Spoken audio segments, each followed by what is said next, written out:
अब हर बुध, जुमा और इतवार ठीक शाम 5 बजे एक नई वीडियो अपलोड हुआ करेगी इंशाअल्लाह। हमारा अज़म हफ्ते में 3 वीडियोस अपलोड करने का है।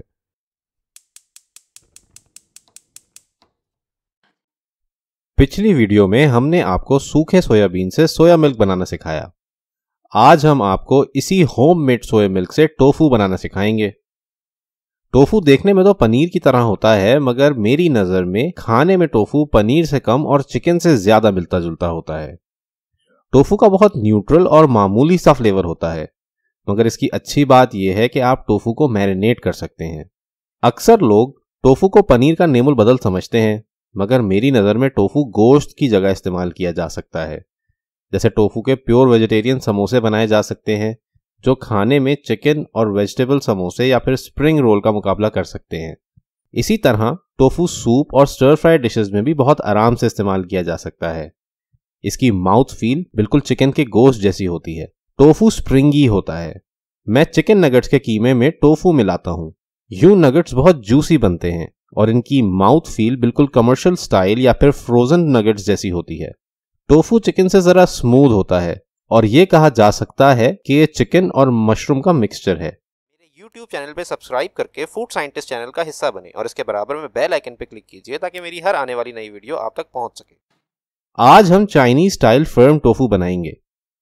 जैसे हम दूध फाड़ के इससे पनीर हासिल करते हैं, बिल्कुल वैसे ही सोया मिल्क से टोफू हासिल किया जाता है। सबसे पहले आपने सोया मिल्क को हल्का सा गर्म कर लेना है। आपका सोया मिल्क बहुत तेज गर्म नहीं हो और ना ही बिल्कुल हल्का सा कुनकुना हो।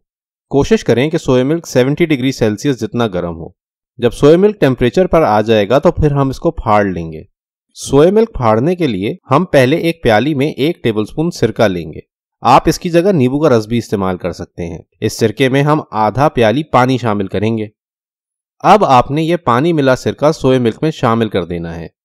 सिरका शामिल करने के बाद इसको एक बार फौरन दूध में हल कर लें और फिर इसमें चमचा ना चलाएं। थोड़ी ही देर में आप देखेंगे कि सोया मिल्क फटना शुरू हो गया है।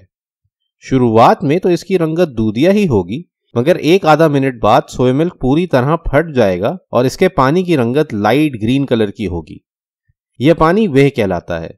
जैसे ही यह पानी क्लियर हो जाएगा या फिर इसकी रंगत हल्की सी हरी हो जाएगी तो आप फौरन इसको छान लें। जितनी ज्यादा देर ये टोफू इस पानी में पड़ा रहेगा उतना ही ज्यादा ये सख्त हो जाएगा। यहां टोफू को हमने मलमल के कपड़े से छान लिया है। नीचे हासिल होने वाला वे हमारे किसी काम का नहीं। मलमल के कपड़े में मौजूद टोफू को अच्छी तरह निचोड़ लें और फिर इस पर 1 किलो का वजन रखकर इसे 1 घंटे के लिए रेस्ट दें ताकि इसमें मौजूद सारा पानी अच्छी तरह नितर जाए। 1 घंटे बाद इस पर से वजन हटाएं और टोफू को मलमल के कपड़े से बाहर निकाल लें। यहां इस स्टेज पर चाइनीज टोफू तैयार है। टोफू तैयार होने के बाद हवा में ये खुश्क होना शुरू हो जाता है। अगर आप इसको 1 से 2 दिन के अंदर इस्तेमाल करना चाह रहे हो तो इसे पानी में डुबाकर फ्रिज में रखें, और अगर आप इसे फ्रीज करना चाह रहे हो तो इसे क्लिंग फिल्म में अच्छी तरह रैप करके फ्रीज कीजिएगा। मैं टोफू तैयार करके इसे 1 दिन फ्रिज में पानी में डुबाकर रखता हूं और फिर इस्तेमाल करता हूं। यूं मुझे इसका फ्लेवर और टेक्सचर ज्यादा बेहतर लगता है। उम्मीद करता हूं कि रेसिपी आपको पसंद आई होगी। अगर पसंद आई तो लाइक बटन पर क्लिक करें। अगर ये वीडियो आपको बुरी लगी तो डिसलाइक बटन पर क्लिक करें। किसी एक ना एक बटन पर जरूर क्लिक कीजिएगा। अगर आपने अभी तक सब्सक्राइब नहीं किया तो बराए मेहरबानी लाल सब्सक्राइब के बटन पर क्लिक करें और इसके बराबर में बने बेल आइकन पर क्लिक कीजिएगा ताकि मेरी हर आने वाली नई वीडियो आप तक पहुंच सके। वक्त देने का शुक्रिया। अल्लाह निगहबान।